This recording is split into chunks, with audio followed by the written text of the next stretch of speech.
कल्याण डोंबिवली महानगरपालिकेच्या या निवडणुकीमध्ये शिवसेना उद्धव बाळासाहेब ठाकरे पक्षाला विरोधी पक्षाची भूमिका बजावण्याचा कौल जनतेने दिलेला आहे।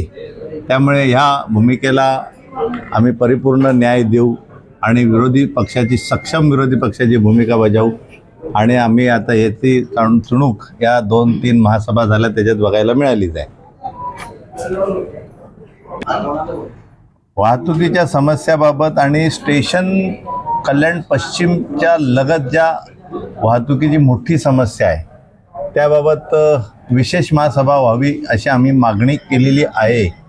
आणि पाण्याचा प्रश्न म्हणजे विहिरीत नसेल तर पोहऱ्यात येणार कुठून, म्हणजे आपल्याकडे आपलं हक्काचं धरण नसेल तर आपली ताण भागवली जाणार नाही। हा आवाज आम्ही पहिल्या सभेतच उठवला। इतर महानगरपालिकेचं जसं स्वतःचं धरण आहे तसं आपलं का होऊ नये याच्यासाठी सक्षम भूमिका आम्ही बजावलेली आहे आणि सभागृहाचं सहकार्य अपेक्षित आहे, मिळणार।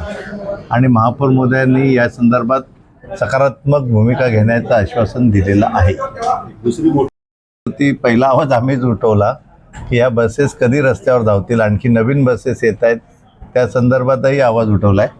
तुम्हाला येत्या 8 दिवसामध्ये याबाबत तुम्हाला फरक जाणवेल शहरामध्ये। याविषयी चर्चा केली, आम्ही स्वतः आयुक्तांना भेटलो आणि या विषयावरती काय करता येईल त्यांनी सांगितलं 8 ते 10 दिवसामध्ये तुम्हाला या बसेस रस्त्यावर दिसतील।